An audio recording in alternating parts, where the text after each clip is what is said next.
$151 million golf scam that shocked America began with a promise broken. Donald Trump played over 285 rounds of golf during his time as president. That's a lot of time on the green. But these weren't just normal golf trips. They were trips that costed the people a huge amount of money.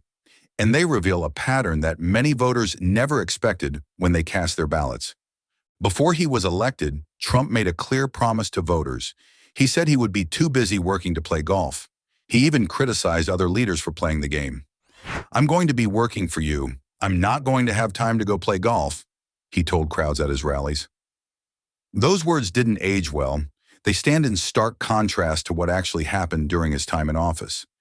Instead of keeping his promise, Trump spent nearly 1/4 of his presidency at golf properties. And here's the key point. Most of these were his own golf clubs and resorts. This wasn't just about taking time off.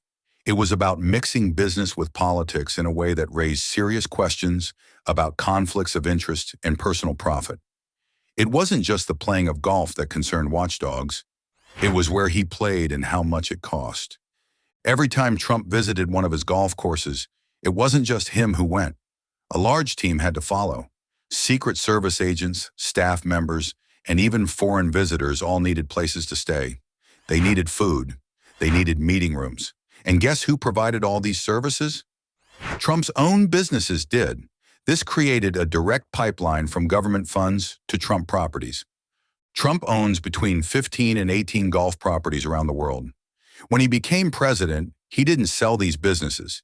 He didn't put them into a blind trust like many presidents before him had done with their assets. Instead, he kept ownership while his sons ran day-to-day operations. And when it came time to play golf, he chose his own courses almost every single time. Out of those 285-plus golf outings, nearly all were at Trump-branded courses. This created a perfect setup for money to flow from the government straight into Trump's businesses. Secret Service agents had to stay at Trump hotels, often paying full price for their rooms. Sometimes they paid £650 per night for rooms, well above normal government spending limits. In some cases, they paid £17,000 a month for cottages on Trump properties. These weren't discount rates. They were premium prices that the government had no choice but to pay. The numbers tell the story. Government records show at least £2.5 million in payments that went directly to Trump businesses. But experts believe the real number is much higher. Many payments weren't properly tracked or reported. The lack of transparency makes it hard to know the full amount. Some estimates suggest the true figure could be 10 times higher than what has been officially documented. During his presidency, Trump visited his own properties 547 times. Each visit brought government workers, security teams, and media who all needed services. Trump's businesses charged full price, sometimes even raising prices when they knew government workers would be staying there. This practice raised serious ethical questions about using the presidency to boost business revenue. When Eric Trump was asked about Secret Service staying at Trump properties, he claimed they would pay at cost, meaning no profit for the Trump organization. But records show this wasn't true. In some cases, the Secret Service was charged 5 to 6 times the normal government rate for hotel rooms. These inflated prices came directly from taxpayer funds and went straight into Trump business accounts. These golf trips weren't just expensive. They also raised serious questions about Trump's priorities. When Hurricane Dorian was causing massive destruction in the Bahamas, Trump was playing golf instead of focusing on disaster response. As COVID-19 deaths climbed in America, he left an important G20 summit early to visit one of his golf courses. Critics pointed to these examples as evidence that personal recreation sometimes took precedence over pressing national emergencies. The travel habits of Trump's family also raised eyebrows. His family members required 12 times more protected trips than the Obama family had.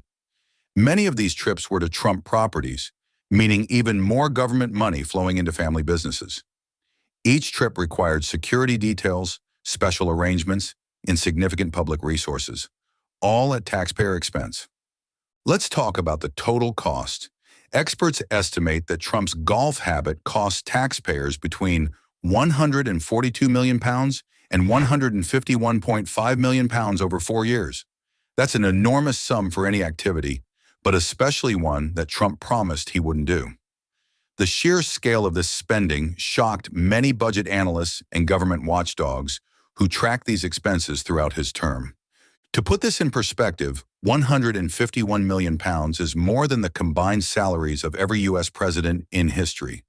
It's enough money to fund the entire National Endowment for the Arts for a full year. And perhaps most striking, it's over 2,000 times what an average family earns in a year. These comparisons help illustrate just how massive this spending was during a time when many government programs faced budget cuts. Even after leaving office, Trump's golf business dealings continued to raise ethical questions. He began hosting controversial LIV golf tournaments at his properties. These events are funded by Saudi money, the same Saudi government that has been criticized for human rights violations and other controversial policies. When questioned about this partnership, Trump was unapologetic, reportedly calling critics jealous and boasting that the Saudis had unlimited money to spend on these tournaments.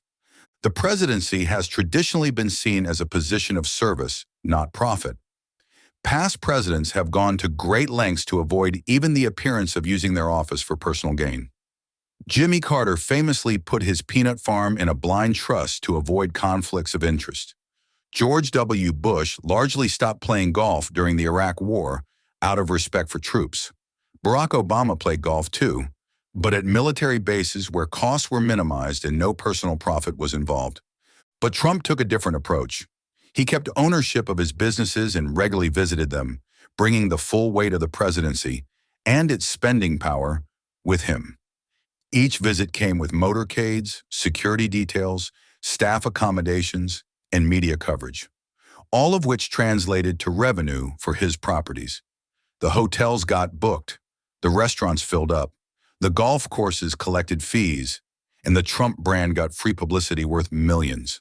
The pattern didn't stop after his first term ended. In the first 7 weeks of 2025, Trump has already spent 17 days golfing. Estimates suggest this has cost taxpayers another £18 million. The pace suggests that his second term may see even more golf and even more money flowing to his properties than his first term did. The simple truth is that the presidency was never meant to be a side business. The highest office in the land comes with enormous responsibility and public trust. Using that position to funnel money into personal businesses breaks that trust. Trump played golf, and the taxpayers paid, not just for normal security costs that any president would incur, but for rooms, food, and services at his own properties. Some defenders argue that a president is entitled to relaxation time. That's true. Every president needs breaks from the intense pressure of the job. But the issue isn't that Trump played golf. It's that he played at his own courses, charging the government full price for the privilege. It's a business model that no previous president had attempted, and it raises fundamental questions about the ethics of mixing public service with private profit. Constitutional scholars have pointed to the Emoluments Clause, which prohibits presidents from accepting payments from domestic or foreign governments. The frequency of Trump's visits to his own properties and the payments those properties received push the boundaries of this constitutional restriction in unprecedented ways. Court cases were filed, but none reached final judgment before the end of his first term. The next time you hear about presidential ethics, remember this story. It's about more than just golf.